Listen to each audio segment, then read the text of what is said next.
જીવનમાં ઘણી બધી બાબતો માણસની અંદર ઇનબિલ્ટ હોય છે. ઘણી બધી બાબતો એને શીખવાડવી પડે છે અને ઘણી બધી બાબતો ઘરનું વાતાવરણ એને શીખવાડી જાય છે. ત્રણ રીતે આપણે કંઈક જીવનમાં શીખતા હોઈએ છીએ. એક એના ઇનબિલ્ટ છે. અગર એની ઇનબિલ્ટ સંગીત સમાયેલું છે, કલા એની અંદર અગર છે અને એને જો સંગીત શીખવાડવામાં આવે, એને અગર ડ્રોઈંગ શીખવાડવામાં આવે, એમ એને શીખવાડવામાં અંદર આવી જાય, જેને આવડે છે, અંદર ઇનબિલ્ટ છે, અને એને શીખવાડવામાં આવે તો એ વધારે એમાં સુંદરતા ભરી શકે છે. જેને સંગીતનો શોખ નથી, માને સંગીતનો બહુ શોખ છે પણ દીકરીને બિલકુલ કે દીકરાને બિલકુલ શોખ નથી, પણ માને શોખ છે એટલે બાળકને શીખવાડવા જાય, શીખવાડીને 5-7 વર્ષ હેરાન થઈ જાય પણ એ સંગીતમાં રુચિ રાખતો નથી.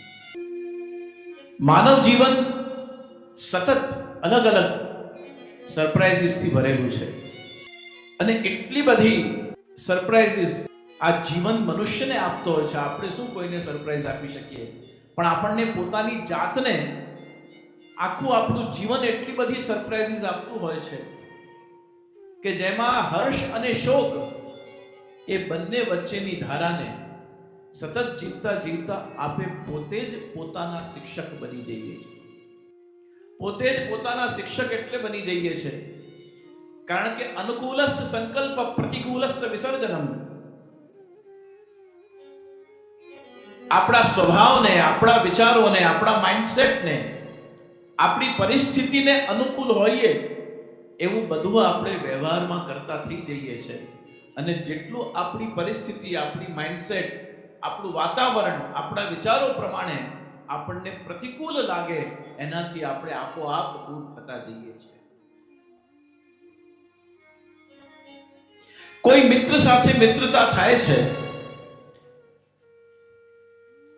1.5-2 વર્ષ એનાથી મિત્રતા ચાલે છે અને પછી એની અને આપણી આદતો, હોબીઝ અગર મેચ નથી થતી અથવા એની અને આપણી બંનેની ટેવો સરખી નથી થતી, કોઈને વ્યસન છે કોઈને નથી, તો આપોઆપ વ્યક્તિ ધીમે ધીમે ડિસ્ટન્સ કરી લે છે. આ કોઈના કહેવાથી નહીં, પોતે નિર્ણય લઈ લેતો હોય છે. આ બધું આપણે એટલા માટે કહી રહ્યો છું કે આપણી આજની વર્તમાન વાસ્તવિક સ્થિતિઓ, પરિસ્થિતિઓ અને મહાપ્રભુજી જે કહેવા માંગે છે એ આપણી પરિસ્થિતિઓ. હિતોપદેશમાં એક વાર્તા આવે છે કે જૂના જમાનામાં આજથી 200 વર્ષ પહેલા, આપણી 3 પેઢી 4 પેઢી પહેલા અમદાવાદથી કોઈને નાથદ્વારા જવું હોય તો એને 3-3.5 મહિના થાય તો એ નાથદ્વારા પહોંચે. ઘોડા ઉપર, ગાડા ઉપર, પાલખીઓમાં, એવી રીતે અમદાવાદથી નાથદ્વારા પહોંચે. તો હિતોપદેશમાં એક કથા આવે છે કે એક યાત્રી અમદાવાદથી શ્રીનાથજી જવા માટે નીકળે છે. હવે પગપાળા નીકળ્યો, એને એવો જમાનામાં એ પાલખી અફોર્ડ કરી શકે એમ નહોતું, ઘોડા ગાડી કોઈ એને આપે નહીં, બળદગાડા એની પાસે હતા નહીં, એટલે ચાલતો જવાનો હતો અને ચાલતો નીકળ્યો. તો સવારે 4 વાગે ઘરેથી નીકળ્યો હશે, બપોરે લગભગ ઘનઘોર જંગલમાં થઈને રસ્તો આગળ વધી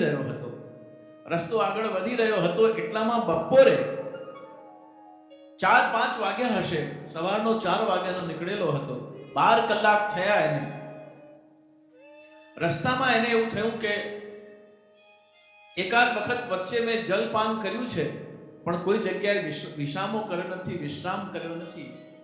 લાવ, આ સરસ વૃક્ષ દેખાય છે, એની ઝાડની નીચે બેસીને થોડો વિસામો લઈ લઉં, થોડી આરામ કરી લઉં. હવે એ વૃક્ષની નીચે બેઠો. સાહિત્ય એમ કહે છે કે એ વૃક્ષનું નામ ઈચ્છાપૂર્તિ વૃક્ષ હતું. જેની નીચે બેઠો એ વૃક્ષનું નામ ઈચ્છાપૂર્તિ વૃક્ષ હતું. એટલે એની નીચે બેસીને, એ ઝાડની નીચે બેસીને મનુષ્ય જે ઈચ્છા કરે તે એની પૂરી થઈ જાય. એટલે ગરમીના ઉનાળાના દિવસો હતા, એને નીચે બેઠો ને પગ લાંબા કરીને જરાક આળસ લીધું એને કહ્યું કે મનમાં વિચાર કર્યો કે હમણાં કોઈ ઠંડુ લીંબુનું શરબત આપે કે છાશ આપે તો આ ઉનાળામાં કેટલું સરસ થાય. બસ એણે આ વિચાર કર્યો અને એની સામે લીંબુનું ઠંડુ શરબત આવી ગયું, છાશ આવી ગઈ, કારણ કે ઈચ્છા પૂર્તિ વૃક્ષ હતું. જે મનમાં ઈચ્છા કરો તે પૂરી કરી દે. એને આશ્ચર્ય થયું કે ગજબ છે, ઘોર જંગલમાં આ ઠંડુ શરબત મારી પાસે આવી ગયું. હવે એક ઈચ્છા પૂરી થઈ એટલે બીજી જાગી. એટલે એના મનમાં થયું કે હવે સવારનો નીકળ્યો છું, સાથે જે લઈને આવ્યો છું એ તો 10-12 દિવસ ચાલે એવું છે, પણ આજે જેણે મને લીંબુનું શરબત પીવડાવી દીધું એ મને ભૂખ લાગે છે, તો ભોજનની વ્યવસ્થા પણ કોઈ કરશે. એટલે એણે કહ્યું કે સુંદર, મને મન ભાવતી વસ્તુનું ભોજન કોઈ આપી દે તો કેટલું સારું. એટલે ઈચ્છા પૂર્તિ વૃક્ષ હતું. ઈચ્છા પૂર્તિ વૃક્ષે એની સામે સરસ ચાંદીના થાળમાં બધું સુંદર સજાવીને એ જમી શકે એટલું સુંદર ભોજન આપ્યું. ભોજન આપ્યું એટલે એને તૃપ્ત થઈને જેટલું અપાયું હતું, મુકાયું હતું, બધું એણે ભોજન કર્યું. સવારથી ચાલી રહ્યો હતો, ભૂખ્યા પેટે એણે બધું જ સ્વીકાર કર્યું. હવે પેટ ભરાયું એટલે એને આળસ આવ્યું, અને આળસ આવ્યું એટલે એના મનમાં એવું થયું કે હવે 4 તો વાગી ગયા છે, હવે 6 વાગ્યા સુધી હું વિશ્રામ જરાક કરી લઉં અને પછી આગળ વધું. પણ આ ઝાડની જે જડો છે એના ઉપર મારે માથું મૂકીને સૂવું પડશે, અથવા સામાન પર માથું મૂકીને સૂવું પડશે. મને કોઈ નરમ મુલાયમ ઓશીકું આપી દે તો કેટલું સારું. એટલે ઝાડે સાંભળ્યું એટલે એને નરમ મુલાયમ ઓશીકું આપ્યું. એ પેલો ઉપર જેવી રીતે એને માથું મૂક્યું એટલે થાકેલું શરીર, ભરાયેલું પેટ, એટલે તરત એની આંખ લાગી ગઈ, તરત એને ઊંઘ આવી ગઈ. હવે તરત એને ઊંઘ આવી એટલે એણે સપનામાં એક દ્રશ્ય જોયું. અને સપનામાં એક એવું દ્રશ્ય જોયું કે જે જંગલમાં એ સૂતો છે, જે ઝાડની નીચે સૂઈ રહ્યો છે, એની આસપાસ કોઈ જગ્યાએ એક સફેદ વાઘ ફરી રહ્યો છે. એટલે ગભરાઈને ઉઠ્યો જંગલમાં અને આસપાસ એ શોધવા લાગ્યો કે ક્યાં વાઘ ક્યાં છે. લાયન કોઈ બાજુ આજુબાજુ હશે તો ક્યાં હશે. ખરેખર છે કે મારું કેવલ મારું સ્વપ્ન હતું, ડ્રીમ હતું. ખરેખર લાયન છે એવું એના મોઢાથી બોલાયું એટલે ક્યાંય નતું, તો એ ઝાડની સામે એની સામે પ્રગટ થઈ ગયું. જે ઈચ્છા કરે, જે વિચાર કરે તે પ્રગટ થઈ જાય. હવે ઝાડ એ જ્યાં બેઠો તો ત્યાં વાઘ સામે ઊભો થઈ ગયો. હવે એના મનમાં વિચાર આવ્યો કે આ વાઘ મારી સામે ઊભો થયો છે એટલે ગભરામણ થઈ, આ મને ખાઈ જશે તો. એવો વિચાર કર્યો, ત્યાં તો વાઘ એને ખાઈ ગયો. મનુષ્યના જીવન આ યાત્રી જેવું છે. આપણને જેટલું જેટલું મળતું થાય એટલી આપણે એમ્બિશન્સ, આપણી ઈચ્છાઓ, આપણા વિચારો વધતા જાય છે. અને અંતે જેનો ભય હોય છે એ જ શરીરને આપણા ખાઈ જાય છે. શ્રી ગોકુલનાથજી પ્રભુચરણે 3 જાતના ભવરોગ, તનરોગ અને મનરોગ 3 વાત કરે છે. ભવ, તન અને મન. ભવરોગ એટલે જે આપણા હાથમાં નથી અને જે થતું હોય તે સ્વીકારી લેવું, એનું નામ ભવરોગ છે. 25 વર્ષ લગ્નના બહુ સારા ચાલે, પછી કોઈક એક વાતને લઈને મતભેદ થાય અને પછી નિર્ણય લેવામાં આવે કે હવે સાથે નથી રહેવું. આ આપણા હાથની વાત છે. આમાં ભગવાનને દોષ અપાય. આપણે ન ઈચ્છીએ એવું પડોશી બાજુમાં આવીને રહેવા લાગી જાય અને આપણને રોજ સવાર પડે ને કકડાટ ને મગજમારી કરે, એ ભગવાનની ઈચ્છા છે. પણ કોઈનાથી છૂટું પડવું એ ભગવાનની ઈચ્છા નથી. એમાં આપણો પણ બહુ મેજર રોલ હોય છે.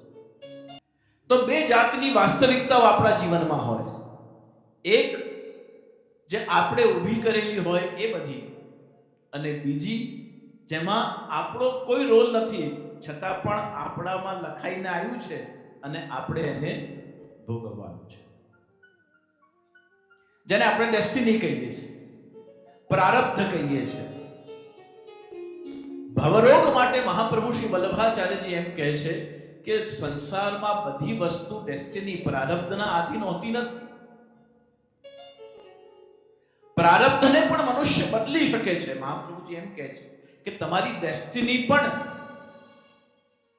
મનુષ્ય પોતે જો પ્રયત્ન કરે તો પોતાની ડેસ્ટિનીને પણ ચેન્જ કરી શકાય છે, પ્રારબ્ધને ચેન્જ કરી શકાય છે. તો આ વાત સામાન્ય રીતે કોઈને ગળે ના ઉતરે કે ડેસ્ટિની કેવી રીતે બદલાય. જે લખાયેલું હોય એ તો થવાનું જ છે. એને બદલવા માટે જેટલા સંપર્ક કે જેટલા રિસોર્સિસ આપણી પાસે આવે એ બીજું કોઈ નહીં પણ એ ઠાકોરજી જ એ પરિસ્થિતિને મોકલતા હોય છે. એટલે અનુકૂલસ્ય સંકલ્પ પ્રતિકૂલસ્ય વિસર્જનમ. પ્રારબ્ધ માં લખાયું છે. પછી તમે જન્માક્ષર કોઈને બતાવો એટલે કહેશે કે તમને મંગલની પનોતી ચાલે છે, રાહુ તમને નડી રહ્યો છે અને શનિની મહાદશા છે, એટલે તમારા જીવનમાં આ બધી પરિસ્થિતિઓ સર્જાય છે.